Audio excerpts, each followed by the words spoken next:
They don't tell you this when you're young, that being seen by everyone is the slowest way to disappear. Not into fame, not into relevance, but into a kind of spiritual decay, where your soul is picked clean by every scroll, every like, every hollow heart that watches, but never truly sees. You think you're connecting, but what you're really doing is leaking, dripping fragments of your essence into a void that never says thank you, never gives back, only demands more. You become too available. Your joy? Posted. Your pain? Reels. Your silence? A red flag. Your absence? A threat. And so you stay present. Not because you want to, but because you're afraid of what will happen if you leave. This is the modern cage. Polished, filtered, addictive, and no smarter mind than Schopenhauer saw it coming. He warned us, to be alone is the fate of all great minds, a fate they accept, because the noise of the crowd drowns the voice of truth. But we've forgotten how to be alone. We've traded our shadows for screens, our mystique for metrics, our presence for performance. And now we wonder why we feel empty, even when the whole world is watching. There is a toll, an invisible tax. You pay every time you give a piece of yourself away. It's not in money, not in time, but in energy, that sacred fire behind your eyes, slowly dimming. Every notification is a knock at the door of your spirit. Every message, a small theft of your peace. But you keep answering. Why? Because you've been programmed to believe that ignoring others is cruelty, while ignoring yourself is virtue. But ask yourself, when was the last time you were truly alone, without the need to prove you were alive to someone else? Schopenhauer believed the greatest minds withdrew not out of arrogance, but because they knew the cost of being constantly consumed by the masses. To him, the world was a storm of blind desires, and the wise man, the quiet shore, that refused to be drowned by them. You are not infinite. Your energy is not renewable when it is siphoned by the need to be seen, because to be available to everyone is to be owned by no one, not even yourself. Your sacred space is now public property. Your silence, suspect. Your distance, a threat. And your peace, traded for performance, in exchange for likes that disappear in hours. Nietzsche once said, "The higher we soar, the smaller we appear to those who cannot fly." But the truth is, you can't soar when your wings are weighed down by constant availability. What if the real wisdom was in becoming hard to reach again? There is a cruel paradox in human nature. We chase what runs and ignore what stays. You could give someone your soul, bleed your presence into every empty space in their life, and still, they will look past you, not because you're not enough, but because you are too available, too close, too easy to reach. Schopenhauer called it the will, a blind, insatiable hunger that never appreciates what it already has. We are wired to want what we don't fully possess, to romanticize absence, to mistake scarcity for value. So when you are always there, they stop seeing you. They see comfort, not power, predictability, not presence. But when you withdraw, when you vanish into your own solitude, you become myth, a question mark, a presence felt in your absence. The sun is worshipped, not because it's constant, but because it disappears. And in its darkness, we remember its warmth. That is the silent law of value. What is rare is sacred. What is always there is forgotten. So be the storm they didn't see coming. Be the winter after their endless summer. Be the silence after too much noise. Because the one who pulls away doesn't lose power, they gain gravity. Jung once said, "People will do anything, no matter how absurd, to avoid facing their own soul." And what is more confronting than someone who doesn't need to be seen, To feel real? If you want to be valued, stop giving yourself for free. We've never been more connected, and yet, we've never felt so alone. 1,000 faces flicker on your screen. 100 voices buzz in your ear. But when the lights go out, when the battery dies, who truly knows you? We call it connection, but it's a hall of mirrors. Each reflection filtered, each truth cropped, each wound masked with a smile. It is not intimacy, it is exhibitionism. We are no longer seen. We are scrolled past, judged not by our presence, but by our performance. In the world Schopenhauer feared, where will is enslaved to appearance. We are cattle in the marketplace of attention. Our worth decided not by our essence, but by our visibility. And so we become loud, not because we have something to say, but because we're terrified of being forgotten. Connection is now currency, availability, a virtue, and silence, an unforgivable sin. But this illusion kills slowly. It feeds us the shadow of love, without its weight, the echo of friendship, without the depth. Jung warned, loneliness does not come from being alone, but from being unable to communicate the things that seem important. And how could we, when every word must fit a caption, when every thought is molded for virality, not vulnerability? Real connection does not require display. It demands depth, time, silence, stillness. But in this hyper-connected world, stillness is suspicious, distance is dangerous, and presence, the real kind, is too rare to be understood. So the wise disappear. They walk away from the noise, not out of arrogance, but self-preservation. Not everything needs to be shared.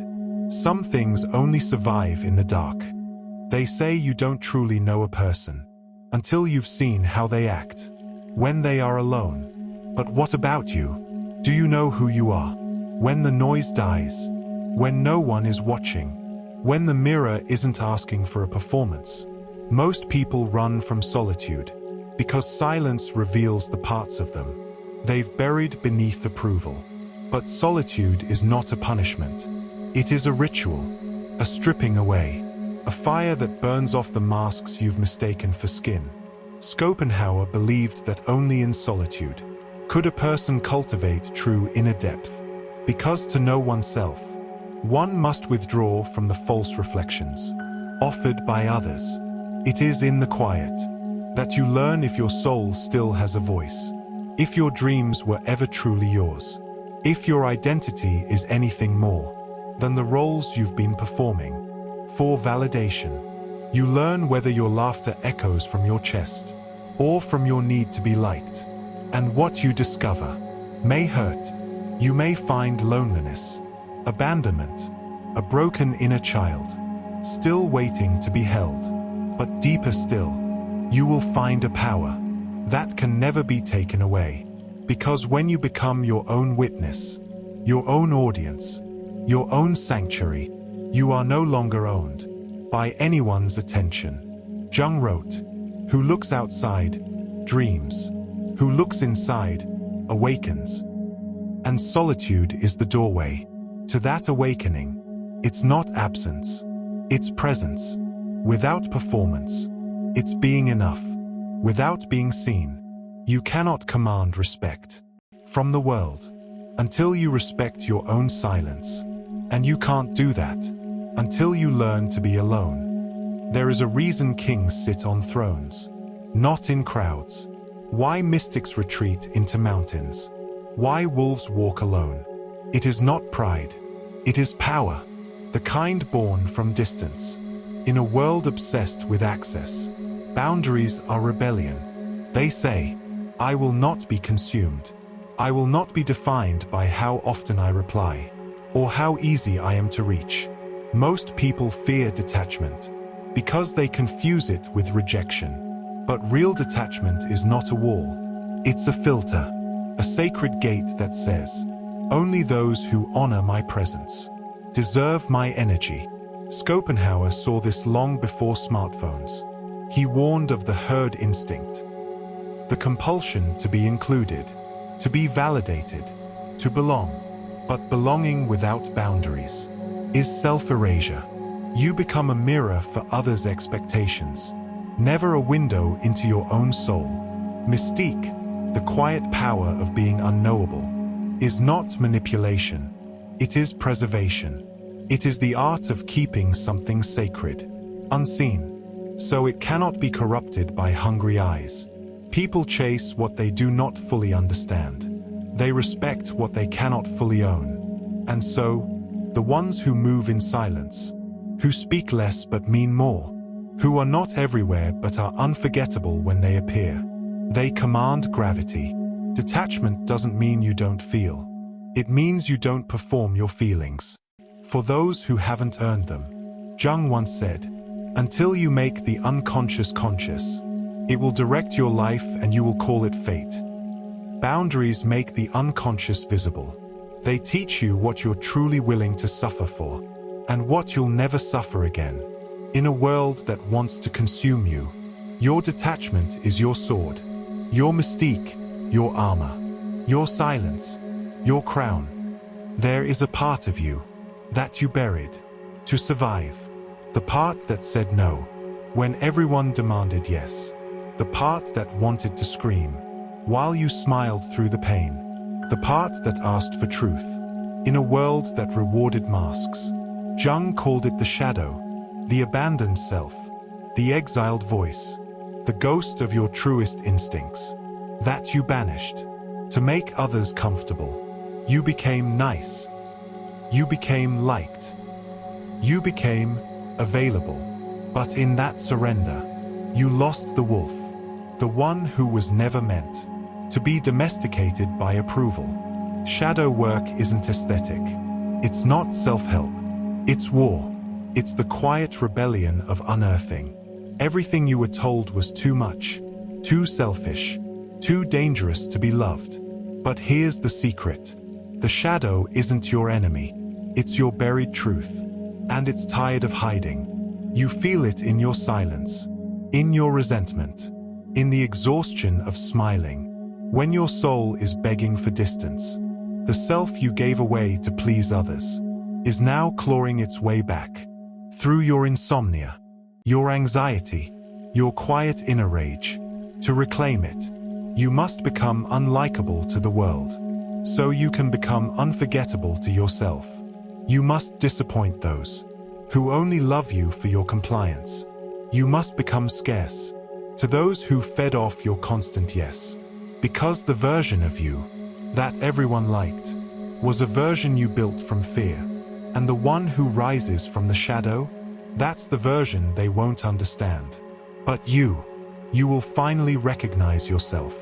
Schopenhauer wrote, "A man can be himself only so long as he is alone. But to be alone, you must first kill who you became for others." There comes a moment when the noise becomes unbearable, when the applause feels like static, when the spotlight burns instead of warms. And in that moment, you no longer crave to be seen. You crave to vanish, not to escape life, but to find something the world cannot give you, yourself. Withdrawal is not weakness. It is a sacred rebellion, a spiritual fast from the poison of performance. The mystics knew it. Gurdjieff taught it. That to awaken the soul, you must detach from the machine. You must disappear from the hypnosis of attention and retreat into the unshaken silence within. But we are taught to fear that silence, taught to believe that if we are not visible, we do not exist. And so we shout into the void, just to hear an echo.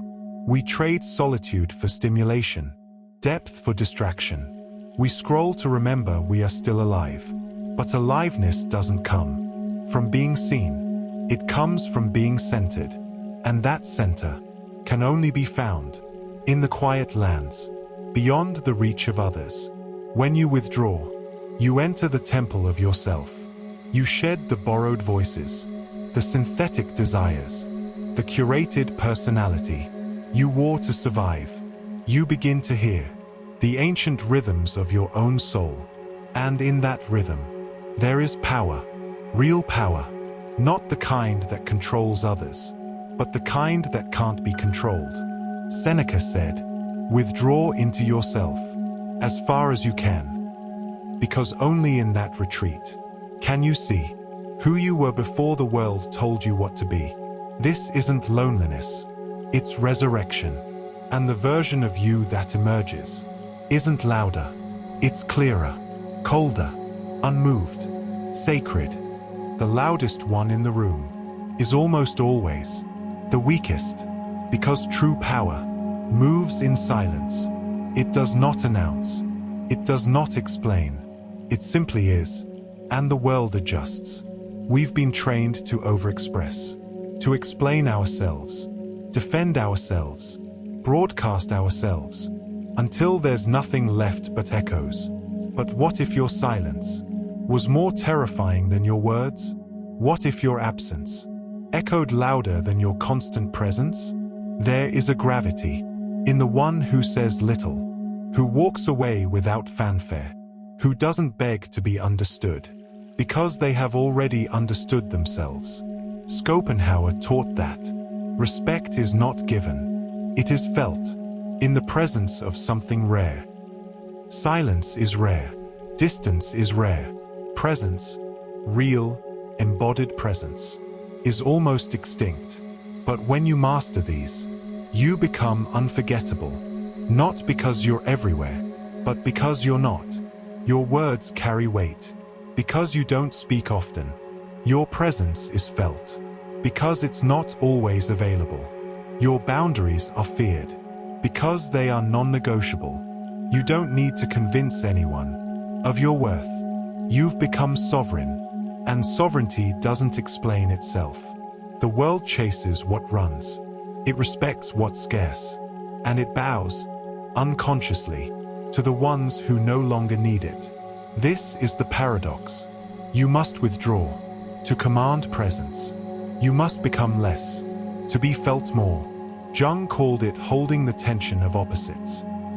To be near, yet untouchable. To be kind, yet untamed. To be here, but not for everyone. So walk slower, speak less, disappear when they expect you most. Because power doesn't show up, it arrives, and the room remembers. The soul does not shout, it does not tweet, it does not perform. It whispers, in the moments you are finally quiet enough to hear. But we've built lives too loud for truth, too fast for reflection, too visible to ever truly see ourselves. We drown our souls in content, choke them with distractions, starve them of solitude, and then wonder why we feel hollow, why we don't recognize the person we've become. Schopenhauer believed that most men are unhappy because they confuse stimulation with meaning, that to truly live, one must go inward and silence the noise before it becomes a noose. To rediscover your soul, you must vanish, not just from the world, but from the false self you created.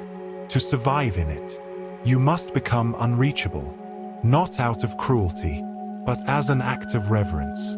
You must enter the darkness willingly, trusting that what emerges will be raw, untamed, and finally real. Because in the absence of noise, you meet what the noise was hiding: your fear, your shame, your long-buried brilliance. And when you face it all, without filters, without applause, without escape, you will not be destroyed. You will be reborn. This isn't spiritual fluff. This is death of who you were told to be, of who you pretended to be, of who the world liked. And in that sacred death, your soul breathes again. Nietzsche said, "You must be willing to burn in your own flame. How could you rise anew if you have not first become ashes?" So disappear. Let the noise forget you. Let the world misinterpret you. Let their expectations rot. Because what you'll find, in your silence, in your solitude, in your sacred absence, is a soul they never truly deserved. There will come a day when you stop explaining your silence, when you no longer apologize for being distant, when your absence is not a cry for attention, but a quiet act of self-respect. And on that day, you will lose people. They will say you've changed. They will miss the version of you that was always available, always agreeable, always dying inside, to be accepted. Let them, because when you choose yourself, the world that fed on your self-abandonment will no longer recognize you, and that is your freedom. You were not born to be liked. You were born to be whole, not a brand, not a persona, but a presence so real, it threatens everything artificial. Schopenhauer would smile at your vanishing act, because in a world addicted to exposure, to choose invisibility is the highest form of rebellion. And Nietzsche would say, you must become who you are. But to do that, you must kill who you were for them. Yes, it will be lonely. Yes, it will be misunderstood. Yes, it will burn. But from those ashes, you will rise with a clarity that cannot be bought, liked, shared, or destroyed. You will command rooms by simply walking into them. You will speak less, but say more. And you will be feared, not because you hurt others, but because you no longer betray yourself. So walk away from the noise. Burn the mask. Unplug. Withdraw. Be scarce. Be sacred. Choose yourself. Even if they don't understand. Even if they call it arrogance. Even if they never forgive you for becoming what they can no longer consume. Because in the end, your soul is yours. And that is the only audience you'll ever need. So now you know, not everyone who disappears is lost. Some are just done performing, done explaining, done bleeding for people who only ever applauded the mask. You weren't meant to be this available, this exposed, this edited for public consumption. You were meant to be a secret language, a wild silence, a storm no one can predict, a presence that lingers long after the room goes quiet. Let them scroll. Let them forget. Let them build their shrines to the superficial. You are returning to the temple of your own becoming, and the path there is paved with solitude, shadow, and the quiet rebellion of saying, I will not be seen to be real. I will be real. Even if that means being unseen. Disappear, and watch how everything that once drained you begs for your presence. But this time, you won't offer it. You've remembered the truth. You are not here to be consumed. You are here to become.